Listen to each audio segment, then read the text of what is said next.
ನನ್ನ ಪ್ರೀತಿಯ ದ್ವಿತೀಯ ಪಿ ಯು ಸಿ ವಿದ್ಯಾರ್ಥಿಗಳೇ, ಎಲ್ಲರಿಗೂ ಕೂಡ ಮತ್ತೊಮ್ಮೆ ನನ್ನ ಯೂಟ್ಯೂಬ್ ಚಾನಲ್ಗೆ ಸ್ವಾಗತವನ್ನು ಕೋರುತ್ತಿದ್ದೇನೆ. 100% ಇಂಪಾರ್ಟೆಂಟ್ ಕ್ವಶನ್ಸ್ಗಳು ನಮ್ಮ ಪ್ರಥಮ ಪಿ ಯು ಸಿಯ ವಿದ್ಯಾರ್ಥಿಗಳಿಗೆ ಬಿಸ್ನೆಸ್ ಸ್ಟಡೀಸಿಂದ ತೆಗೆದುಕೊಂಡು ಬಂದಿರ್ತೇನೆ. 100% ಅಂದರೆ 100% ಇಂಪಾರ್ಟೆಂಟ್ ಆಗಿರುತ್ತೆ ನಿಮ್ಮ ಒಂದು ಆ್ಯನ್ಯುವಲ್ ಎಕ್ಸಾಮಿಗೆ. Target annual exam sir. ಬನ್ನಿ, ಈಗ ಚೂಸ್ ದಿ ಕರೆಕ್ಟ್ ಆನ್ಸರ್ಸ್ ಅಂತ ಇದೆ. ಕಾಮರ್ಸ್ ಏನಿದು ಇನ್ಕ್ಲೂಡ್ಸ್ ಟ್ರೇಡ್ ಆ್ಯಂಡ್ ಡ್ಯಾಶ್ ಅಂತ ಇದೆ. ಇದಕ್ಕೆ ಸರಿಯಾದ ಉತ್ತರ ಆಕ್ಸಿಲರಿ ಟು ಟ್ರೇಡ್ ಅನ್ನುವಂಥದ್ದು ರೈಟ್ ಆನ್ಸರ್ ಆಗಿರುತ್ತದೆ. Question number 2, board of directors in joint stock ಇದು company is selected by dash ಅಂತ ಇದೆ. ಇದಕ್ಕೆ ಸರಿಯಾದ ಉತ್ತರ ಒಂದು ಪ್ರೀತಿಯ ವಿದ್ಯಾರ್ಥಿಗಳೇ ಶೇರ್ ಹೋಲ್ಡರ್ಸ್ ಅನ್ನುವಂಥದ್ದು ರೈಟ್ ಆನ್ಸರ್ ಆಗಿರುತ್ತೆ. ಕ್ವಶನ್ ನಂಬರ್ 3 ಕಂಡ್ರಿ, a government company is any company in which the paid up capital held by the government is not less than 51% is the right answer. DTH service R provided by dash ಅಂತ ಇದೆ. ಎಲ್ಲರಿಗೂ ಕೂಡ ಗೊತ್ತು, cellular companies ಅಂತ. Which of the following is internal source of finance ಅಂತ ಇದೆ. ಅದಕ್ಕೆ ಸರಿಯಾದ ಉತ್ತರ ರಿಟೈನ್ಡ್ ಅರ್ನಿಂಗ್ಸ್ ಅನ್ನುವಂಥದ್ದು ರೈಟ್ ಆನ್ಸರ್ ಆಗಿರುತ್ತದೆ. ಫಿಲ್ ಇನ್ ದ ಬ್ಲ್ಯಾಂಕ್ಸನ್ನು ನೋಡ್ತಾ ಹೋಗೋಣ ಮಕ್ಕಳೇ. Dash industries draw products from natural sources ಅಂತ ಇದೆ. ಅದು ಎಕ್ಸ್ಟ್ರಾಕ್ಟಿವ್ ಅಂತ ಇದೆ ಅಲ್ವಾ, that is the right answer. Question number 7, the eldest member of the Hindu undivided family is called ಕಾರ್ಥ ಅಂತ.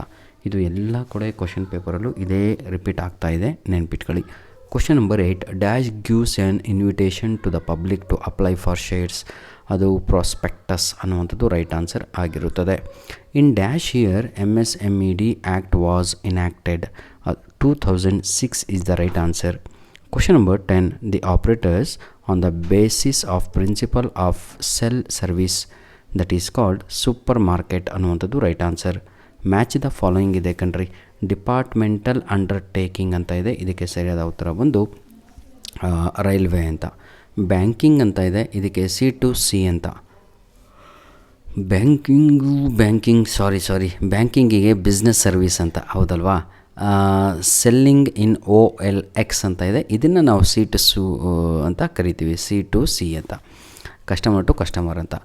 ಆಟೋಮೇಟೆಡ್ ವೆಂಡಿಂಗ್ ಮೆಷಿನ್ ಅಂತ ಇದೆ, AVM ಅಂತ, ಆಯಿತಾ. ಇದಕ್ಕೆ ಪ್ಲಾಟ್ಫಾರ್ಮ್ ಟಿಕೆಟ್ಸ್ ಅಂತ. ಬಿಲ್ ಆಫ್ ಎಂಟ್ರಿ ಅಂತ ಇದೆ. ಇದಕ್ಕೆ ನಾವು ಇಂಪೋರ್ಟ್ ಡಾಕ್ಯುಮೆಂಟ್ ಅಂತ ಕರಿತೇವೆ. ಆನ್ಸರ್ ದ ಫಾಲೋಯಿಂಗ್ ಕ್ವಶನ್ಸ್ ನೋಡೋಣ. ಈಗ 1 ಅಂಕದ ಪ್ರಶ್ನೆಗಳು. Mention any one type of pollution. Air pollution ಬರೀರಿ, ನಾಯ್ಸ್ ಪೊಲ್ಯೂಷನ್ ಬರೀರಿ, ಏನಾದರೂ ಬರೀರಿ. Soil for which purpose fixed capital is needed in business. To purchase fixed asset such as land and building, plant and machinery etcetera. Expand IPR ಅಂತ ಇದೆ, intellectual property rights ಅಂತ ಸರಿಯಾದ ಉತ್ತರ. Who act as the link between manufacturer and the retailer ಅಂತ ಇದೆ. ಇದನ್ನು ನಾವು wholesaler ಅಂತ ಕರೆಯುತ್ತೇವೆ. Question number 16, give an example for international trade in services ಅಂತ ಇದೆ. ಅದಕ್ಕೆ ನಾವು ಟೂರಿಸಮ್ ಅಂತ ಕರೆಯುತ್ತೇವೆ. ಪಾರ್ಟ್ ಬಿಗೆ ಬರೋಣ. 20 ಮಾರ್ಕ್ಸ್ ಕಂಪ್ಲೀಟ್ ಆಯಿತು. ಪಾರ್ಟ್ ಎನಲ್ಲಿ 24 ಮಾರ್ಕ್ಸು ತಗೊಳ್ಳೋ ಆ್ಯನ್ಯುವಲ್ ಎಕ್ಸಾಮಲ್ಲಿ ತೆಗೆದ್ರೆ ಪಾಸ್ ಅಂತ ಕನ್ಸಿಡರ್ಡ್ ಮಾಡ್ತಾರೆ. Answer any 6 of the following questions in 2 or 3 sentences each ಅಂತ ಇದೆ. 2 ಅಂಕದ ಪ್ರಶ್ನೆಗಳು, 2 mark questions. Mention any 2 causes of business risk ಅಂತ ಇದೆ. ಒಂದು ನ್ಯಾಚುರಲ್ ಕಾಸ್ ಆಗಿರ್ಬೋದು, ಇನ್ನೊಂದು ಹ್ಯೂಮನ್ ಕಾಸ್ ಆಗಿರ್ಬೋದು. ನ್ಯಾಚುರಲ್ ಕಾಸಲ್ಲಿ ಕೆಲಾಮಿಟೀಸ್ ಅಂದರೆ ಫ್ಲಡ್ ಆಗಿರ್ಬೋದು, ಅರ್ಥಕ್ವೇಕು, ಸ್ಟ್ರೋಮ್, ಹೆವಿ ರೈನ್, ಇದ್ರ ಕಾರಣಗಳಿಂದ ಆಗುವಂಥ ಕಾರಣಗಳಿಂದ ಬಿಸ್ನೆಸ್ ರಿಸ್ಕ್ ಆಗಬಹುದು.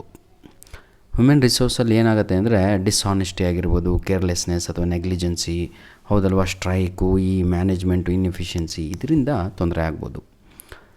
Question number 18, define joint stock company ಅಂತ ಇದೆ.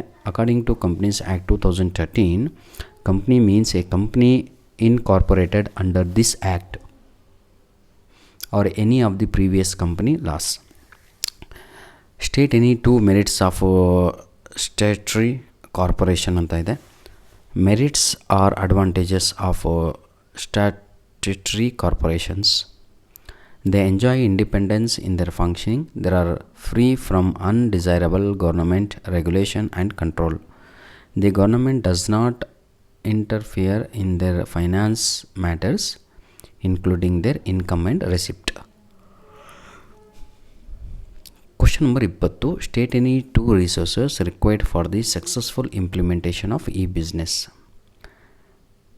Resource required for the successful e ಬಿಸ್ನೆಸ್ಸಿಗೆ website, internet, computer system, men, money and machines ಇವೆಲ್ಲ ಬೇಕಾಗತ್ತೆ. What is social responsibility of business ಅಂತ ಇದೆ. State any 2 functions of promoters. Functions of ಪ್ರಮೋಟರ್ಸಲ್ಲಿ ಒಂದು 5 ಕೊಟ್ಟಿದ್ದೀನಿ. ಯಾವುದಾದ್ರೂ 2 ಕಾರಣಗಳನ್ನು ಬರೆದ್ರೆ ಸಾಕು. Rate any 2 points. ರೀಸನ್ನು ಇರೋದೇ 2 ಮಾರ್ಕ್ಸಿಗೆ, ಹಾಗಾಗಿ 2 ಪಾಯಿಂಟು ಸಾಕು. Name any types of share generally ಏನಿದೆ ಇಶ್ಯೂಡ್ ಬೈ ಕಂಪನೀಸ್ ಅಂತ ಇದೆ. Equity shares and preference shares ಅಂತ. Who are the parties in a lease contract ಅಂತ ಇದೆ. ಒಬ್ಬ ಲೀಸರು, ಒಬ್ಬ ಲಿಸ್ಸಿ ಅಂತ, ಅಂದರೆ ತಗೊಳ್ಳೋನು ಕೊಡೋನು ಅಂತ. Give the meaning of entrepreneurship ಅಂತ ಇದೆ. ಅದೊಂದು it is one of the 4 major factors of production. ಹೌದಲ್ವಾ? ಸಿಸ್ಟಮೆಟಿಕ್ ಎಲ್ಲ ಗೊತ್ತು ನಿಮಗೆ. ಬನ್ನಿ, ನಾನೇನು ಭಾಳ ಹೇಳುವ ಅವಶ್ಯಕತೆ ಇಲ್ಲ. ಪಾರ್ಟ್ ಸಿಗೆ ಬರ್ತಾಯಿದ್ದೀವಿ. ಈಗ 4 ಅಂಕದ ಪ್ರಶ್ನೆಗಳನ್ನು ನಾವು ಇಲ್ಲಿ ನೋಡ್ಬೋದು. 4 ಮಾರ್ಕ್ ಕ್ವಶನ್ಸ್ಗಳು ನೋಡ್ಬೋದು. ಈ 4 ಮಾರ್ಕ್ಸ್ ಕ್ವಶನ್ಸ್ಗಳಲ್ಲಿ ಯಾವುದಾದ್ರೂ ತಗೊಳ್ಳೋ 6 ಪ್ರಶ್ನೆಗಳನ್ನು ಬರೀಬೇಕು. ಕೇವಲ ಪಾರ್ಟ್ ಸಿ ಕರೆಕ್ಟಾಗಿ ನೀವು ಬರ್ಕೊಂಡ್ರೂ ಕೂಡ ಪಾಸಾಗಿಬಿಡ್ತೀರ. 6 marks. Each question carries 4 marks ಅಲ್ವಾ? Each question carries 4 marks. 4 ಅಂಕದ ಪ್ರಶ್ನೆಗಳು. 27ನೆಯ ಪ್ರಶ್ನೆ ನಾವು ನೋಡೋದಾದರೆ ವಿದ್ಯಾರ್ಥಿಗಳೇ, a business which is owned, managed and controlled by a single person. Here identify the form of business organisation and explain in any 3 advantages ಅಂತ ಇದೆ. 4 ಅಂಕ ಬೇಕು ಅಂದರೆ ಎಲ್ಲವೂ ಕೂಡ ಈ ರೀತಿಯಾಗಿ ಎಕ್ಸ್ಪ್ಲನೇಷನ್ ಮಾಡಿ ತಾವುಗಳು ಬರೀಬೇಕಾಗಿರುತ್ತೆ. ಬರೆದ್ರೆ ಒಂದು ಅರ್ಧ ಪೇಜ್ಗಿಂತ ಜಾಸ್ತಿ ಆಗುತ್ತೆ ಈ answer. Explain briefly any 4 features of global enterprises ಅಂತ ಇದೆ. ಫೀಚರ್ಸ್ ಆಫ್ ಗ್ಲೋಬಲ್ ಎಂಟರ್ಪ್ರೈಸಸ್ಗೆ ಈ ಆನ್ಸರ್ ಪರ್ಫೆಕ್ಟ್ ಆಗಿದೆ. ತಾವುಗಳು ಇದನ್ನು ಕಾಪಿ ಮಾಡಿಕೊಂಡು ನೋಟ್ಸಲ್ಲಿ ಇಟ್ಕೊಳ್ಳಿ. As a customer of post office list out the 4 postal services employed by you ಅಂತ ಇದೆ. ಇದನ್ನು ತಾವುಗಳು ಬರದೇ ಬರೀತಾರೆ. ಯಾಕಂದರೆ ಕೆಲವೊಂದು ಫಿಕ್ಸ್ ಕ್ವಶನ್ಸ್ಗಳಿರ್ತವೆ. ಅದು ನಿಮ್ಮ ಲೆಕ್ಚರರ್ಸ್ ನಿಮಗೆ ಆಲ್ರೆಡಿ ಕ್ಲೂವನ್ನು ಕೂಡ ಕೊಟ್ಟಿರ್ತಾರೆ ನಿಮ್ಮ ಒಂದು ಕಾಲೇಜ್ಗಳಲ್ಲಿ. ಈ ವಿಡಿಯೋದ ಡಿಸ್ಕ್ರಿಪ್ಷನ್ ಬಾಕ್ಸಲ್ಲಿ ಮಕ್ಕಳೇ ಬಿಸ್ನೆಸ್ ಸ್ಟಡೀಸ್ ಅಪ್ಲೋಡ್ ಮಾಡಬೇಕು ಅಂತ ಮಾಡ್ತಾ ಇಲ್ಲ. ನಿಮಗೆ ಇಂಗ್ಲೀಷನ್ನು ರೀಚ್ ಮಾಡಬೇಕು ಮೆಟೀರಿಯಲ್ಲು. ಯಾವುದೇ ಕಾರಣಕ್ಕೂ ಇಂಗ್ಲೀಷಲ್ಲಿ ಯಾರೂ ಫೇಲ್ ಆಗಬಾರ್ದು.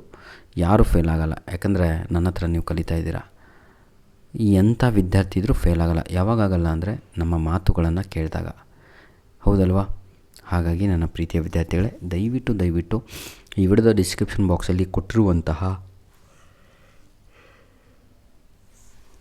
ಇಂಗ್ಲೀಷ್ ಗ್ರಾಮರಿನ ಲಿಂಕ್ಗಳು, English question answer, important annual ಎಕ್ಸಾಮ್ಗೆ ಫಿಕ್ಸ್ ಆಗಿ ಬರುವಂತಹ ಲಿಂಕ್ಗಳನ್ನು ಕೊಟ್ಟಿರ್ತೇನೆ. ಅದನ್ನು ಉಪಯೋಗಿಸ್ಕೊಳ್ಳಿ. 100% ನಿಮಗೆ ಹೆಲ್ಪ್ ಆಗುತ್ತೆ. ನೋಡಿ, explain briefly the ways of payment in online transaction ಅಂತ ಇದೆ. ಇದು ಕೂಡ 4 ಅಂಕದ ಒಂದು ಪ್ರಶ್ನೆ ಆಗಿರುತ್ತದೆ. ಯಾವುದಾದ್ರೂ 6 ಪ್ರಶ್ನೆಗಳಿಗೆ ತಾವುಗಳು ಉತ್ತರವನ್ನು ಬರೀಬೇಕು. ಹಾಗಾಗಿ ತಾವುಗಳು ನೋಡ್ಬೋದು, ಪೇಮೆಂಟ್ ಆಫ್ ಆನ್ಲೈನ್ ಟ್ರಾನ್ಸಾಕ್ಷನಲ್ಲಿ ಕ್ಯಾಶ್ ಆ್ಯಂಡ್ ಕ್ಯಾರಿ ಆಗಿರ್ಬೋದು, ಡೆಲಿವರಿ ಆಗಿರ್ಬೋದು. ಕ್ಯಾಶ್ ಆ್ಯಂಡ್ ಕ್ಯಾರಿಗೆ ನಾವು COD ಅಂತ ಕರಿತೀವಿ. ನಿಮ್ಮ ಫ್ಲಿಪ್ಕಾರ್ಟಲ್ಲಾಗಿರ್ಬೋದು ಅಥವಾ ಏನಂತೀರ ತಾವುಗಳು ಝೆಪ್ಟೋ ಆಗಿರ್ಬೋದು, ನಿಮ್ಮ ಸ್ವಿಗ್ಗಿ, ಝೊಮ್ಯಾಟೊ, ಅಲ್ಲಿ ಒಂದು COD ಅಂತ ಕೊನೆಗೆ ಆಪ್ಷನ್ ಇರುತ್ತೆ, ಕ್ಯಾಶ್ ಆನ್ ಡೆಲಿವರಿ ಅಂತ. ಅಥವಾ ಚೆಕ್ ಆಗಿರ್ಬೋದು, ನೆಟ್ ಬ್ಯಾಂಕಿಂಗ್ ಆಗಿರ್ಬೋದು, ಅಥವಾ ಕ್ರೆಡಿಟ್ ಆರ್ ಡೆಬಿಟ್ ಆಗಿರ್ಬೋದು, ಅಥವಾ ಡಿಜಿಟಲ್ ಕ್ಯಾಶ್ ಆಗಿರ್ಬೋದು. ಇವೆಲ್ಲವೂ ಕೂಡ ನಾವು ಆನ್ಲೈನ್ ಟ್ರಾನ್ಸಾಕ್ಷನ್ ಅಂತ ಕರಿತೇವೆ. Explain briefly any 4 step that should take up the business enterprises for environmental protection ಅಂತ ಇದೆ. ಇದನ್ನೆಲ್ಲ ಬರೀರಪ್ಪ ನೀವು, ಆಯಿತಾ? ಭಾಳ ಇಂಪಾರ್ಟೆಂಟ್ ಆಗಿರುವಂಥ ಈ ಒಂದು ಕ್ವಶನ್ ಪೇಪರ್ ಆಗಿರುತ್ತೆ. ಯಾವುದೇ ಕಾರಣಕ್ಕೂ ಇದನ್ನು ಸಿಲ್ಲಿಯಾಗಿ ತಗೋಬೇಡಿ. All important questions are there in this, ಆಯಿತಾ? ಯಾಕೆ ಸರ್ ಭಾಳ ಲೆಂತಿ ಆಗ್ತಾಯಿದೆಯಲ್ಲ ಅಂತ. ಲೆಂತಿ ವಿಡಿಯೋ ಯಾಕೆ ಆಗ್ತಾಯಿದೆ ಅಂತ ಹೇಳಿದರೆ, ನಾವೇನು ಮಾಡ್ತಾಯಿದ್ದೀವಿ ಅಂದರೆ 120 ಅಂಕದ ಕ್ವಶನ್ ಪೇಪರಿಗೂ ಆನ್ಸರನ್ನು ಇಲ್ಲಿ ಬರೆದಿದ್ದೇವೆ. ಯಾಕಂದರೆ 80 ಮಾರ್ಕ್ಸ್ ಕ್ವಶನ್ ಪೇಪರ್ ಅಂದರೆ ಜಾಸ್ತಿ ಪ್ರಶ್ನೆಗಳನ್ನು ಇರುತ್ತೆ ನಿಮಗೆ ಚಾಯ್ಸಸ್ಸು. ಅದಕ್ಕೂ ಕೂಡ ಇದರಲ್ಲಿ ಆನ್ಸರನ್ನು ಅಪ್ಲೋಡನ್ನು ಮಾಡ್ತಾಯಿದ್ದೇನೆ. ಹಾಗಾಗಿ ಸ್ವಲ್ಪ ವಿಡಿಯೋ ಒಂದು 15 ನಿಮಿಷದ ಆಗ್ಬೋದು. ಹೌದಲ್ವ ವಿದ್ಯಾರ್ಥಿಗಳೇ? Explain briefly any 4 problems facing by the micro, small and medium enterprises ಅಂತ ಇದೆ. ಪ್ರಾಬ್ಲಮ್ ಫೇಸ್ಡ್ ಬೈ MSME ಅಂದರೆ MSME ಅಂದ್ರೇನು? ಮೈಕ್ರೋ ಸ್ಮಾಲ್ ಮೀಡಿಯಮ್ ಎಂಟರ್ಪ್ರೈಸಸ್ ಅಂತ ಎಲ್ಲವೂ ಕೂಡ ಇದನ್ನು ಗಟ್ಟು ಹೊಡಿಬೇಕಾಯ್ತಾ ಪಾಯಿಂಟ್ಸ್ಗಳು. ನಂತರದಲ್ಲಿ ಎಕ್ಸಾಮಲ್ಲಿ ತಾವುಗಳು ಎಕ್ಸ್ಪ್ಲನೇಷನ್ ಮಾಡಬೇಕಾಗತ್ತೆ, ವಿವರಣೆ ಕೊಡಬೇಕು. How international business differ from domestic business ಅಂತ ಇದೆ. ಇಂಟರ್ನ್ಯಾಷನಲ್ ಬಿಸ್ನೆಸ್ ಎಲ್ಲರಿಗೂ ಕೂಡ ಗೊತ್ತು, ಅಲ್ಲಿ ಎಕ್ಸ್ಪೋರ್ಟ್ ಇಂಪೋರ್ಟ್ ನಡೆಯುತ್ತೆ. ಡೊಮೆಸ್ಟಿಕ್ ಅಂದರೆ ನಮ್ಮ ಆಸುಪಾಸುಗಳಲ್ಲಿ ನಡೆಯುವಂಥದ್ದು, ಹೌದಲ್ವಾ? ಬೈಯರು ಸೆಲ್ಲರ್ಸು, ಅದರಲ್ಲೂ ಬೈಯರು ಸೆಲ್ಲರ್ಸ್ ಇರ್ತಾರೆ, ಇಲ್ಲಿ ಸ್ಟೇಕ್ ಹೋಲ್ಡರ್ಸ್ ಕೂಡ ಇರ್ತಾರೆ, ಎಲ್ಲದೂ ಕೂಡ ಇರುತ್ತೆ ರೀ. ಕಸ್ಟಮರ್ಸ್ ಅಲ್ಲೂ ಇರ್ತಾರೆ, ಇಲ್ಲೂ ಇರ್ತಾರೆ, ಆದರೆ ಭಾಳ ವ್ಯತ್ಯಾಸ ಇರುತ್ತೆ ಅವರಿಗೂ ಇದಕ್ಕೂ, ಆಯಿತಾ? ಅದು ದೇಶದಿಂದ ದೇಶಕ್ಕೆ ಹೋಗ್ತಾ ಇರುತ್ತೆ, ಇಲ್ಲಿ ದೇಶದ ಒಳಗಡೆನೇ ನಡೀತಾ ಇರುತ್ತೆ. ಈಗ ನಾವು ನಮ್ಮ ಕ್ವಶನ್ ಪೇಪರಿನ ಕೊನೆಯ ಭಾಗದಲ್ಲಿದ್ದೀವಿ, ಅದನ್ನು ಪಾರ್ಟ್ ಡಿ ಅಂತ ಕರಿತೀವಿ. ಪ್ರತಿಯೊಂದು ಪ್ರಶ್ನೆಗೆ ಇಲ್ಲಿ 8 ಅಂಕಗಳು ಇರುತ್ತೆ. 8 3 24, ಅಂದರೆ ಯಾವುದಾದ್ರೂ 3 ಪ್ರಶ್ನೆಗಳಿಗೆ ತಾವುಗಳು ಉತ್ತರವನ್ನು ಇಲ್ಲಿ ಬರೀಬೇಕು. What is business, explain the objectives of business ಅಂತ ಇದೆ. 100% ಈ ಕ್ವಶನ್ನು ಬರುವಂಥ ಸಾಧ್ಯತೆ ಭಾಳ ಇದೆ, ಯಾಕಂದರೆ ಅಷ್ಟು ಇಂಪಾರ್ಟೆಂಟ್ ಆಗಿರುವಂಥ ಈ ಒಂದು ಪ್ರಶ್ನೆ ಆಗಿರುತ್ತೆ ಮಕ್ಕಳೇ. ಯಾವುದೇ ಕಾರಣಕ್ಕೂ ಇದನ್ನು ಸುಮ್ಮನೆ ಇರಲಿ ಬಿಡು ಅಂತ ತಗೋಬೇಡಿ, ಆಯಿತಾ? ಸ್ವಲ್ಪ ಕಷ್ಟಪಟ್ಟು ಓದಿ, ಬಂದೇ ಬರ್ತೀರಾ ನೀವು. ಕ್ವಶನ್ ಪೇಪರ್ ಎಲ್ಲೂ ಹುಡ್ಕೋಕ್ಕೆ ಹೋಗಬೇಡಿ, ಎಲ್ಲೂ ಕೂಡ ಸಿಗಲ್ಲ ಅಂದ್ಕೊಂಡಿದ್ದೀನಿ ಕ್ವಶನ್ ಪೇಪರು. ಇದು ನಮ್ಮ ಗೌರ್ಮೆಂಟ್ ವತಿಯಿಂದನೇ ಕೊಟ್ಟಿರುವಂಥ question paper with key answer ನಿಮಗೆ ಅಪ್ಲೋಡನ್ನು ಮಾಡಿ ಕೊಟ್ಟಿರುವಂಥದ್ದು, ಭಾಳ ಆಯಿತಾ? ವಾಟ್ ಈಸ್ ಇನ್ಶೂರೆನ್ಸ್ ಅಂತ ಇದೆ. Explain the principle of insurance. ಇದು ಕೂಡ ಬಹಳ ಫಿಕ್ಸ್ ಆಗಿರುವಂಥ ಇಂಪಾರ್ಟೆಂಟ್ ಆಗಿರುವಂಥ ಒಂದು ಪ್ರಶ್ನೆ ನಿಮಗೆ ಆಗಿರುತ್ತೆ ನಿಮ್ಮ ಆ್ಯನ್ಯುವಲ್ ಎಕ್ಸಾಮಿಗೆ. Next question number explain the 4 merits and the 4 limitations of multiple shops ಅಂತ ಇದೆ. ಇದು ಕೂಡ ಬಹಳ ಇಂಪಾರ್ಟೆಂಟ್ ಆಗಿರುವಂಥ ಒಂದು ಪ್ರಶ್ನೆ. ಧನ್ಯವಾದಗಳು ವಿದ್ಯಾರ್ಥಿಗಳೇ, ನಿಮ್ಮ ಪ್ರೀತಿ ಸಹಕಾರ ಹೀಗೆ ನಮ್ಮ ಜೊತೆ ಸದಾ ಇರಲಿ. ನಿಮಗೇನಾದರೂ ತೊಂದರೆ ಇದ್ದಲ್ಲಿ ತಾವುಗಳು ಕಮೆಂಟ್ ಮುಖಾಂತರ ನಮ್ಮ ಮೇಲ್ ಐ ಡಿ ALLINON1pdf99@gmail.com ಆಗಿರುತ್ತೆ, ಅದಕ್ಕೆ ತಾವುಗಳು ಸಂಪರ್ಕವನ್ನು ಮಾಡಬಹುದಾಗಿದೆ. Explain the steps to be followed in export trade up to obtain excise clearance ಅಂತ ಇದೆ. ಇದು ನಿಮಗೆ ಚೆನ್ನಾಗಿ ಗೊತ್ತು, ನನಗೇನು ಗೊತ್ತಿಲ್ಲ ಇದ್ರ ಬಗ್ಗೆ, ಆಯಿತಾ? ಧನ್ಯವಾದಗಳು ವಿದ್ಯಾರ್ಥಿಗಳೇ, ಗಾಡ್ ಬ್ಲೆಸ್ ಯು ಆಲ್. ಏನಾದರೂ ನಾನು ಹೇಳಿದ್ನಲ್ವಾ, ದಯವಿಟ್ಟು ಮೊದಲು ಇಂಗ್ಲೀಷಿಗೆ ಪ್ರಿಫರೆನ್ಸನ್ನು ಕೊಡಿ, ಕಡಿಮೆ ಮಾರ್ಕ್ಸ್ ತೆಗಿಲಿಕ್ಕೆ ಹೋಗಬೇಡಿ. 80 ಔಟ್ ಆಫ್ 80 ಅಂತ ಟಾರ್ಗೆಟ್ ಮಾಡ್ಕೊಳ್ಳಿ. ಮೊದಲು ಗ್ರಾಮರಿನ ವೀಡಿಯೋಸ್ಗಳನ್ನು ನೋಡಿ, ನಂತರದಲ್ಲಿ ಚಾಪ್ಟರ್ ವೈಸ್ ಇಂಪಾರ್ಟೆಂಟ್ ಕ್ವಶನ್ಸ್ಗಳನ್ನು ಕಲೀರಿ.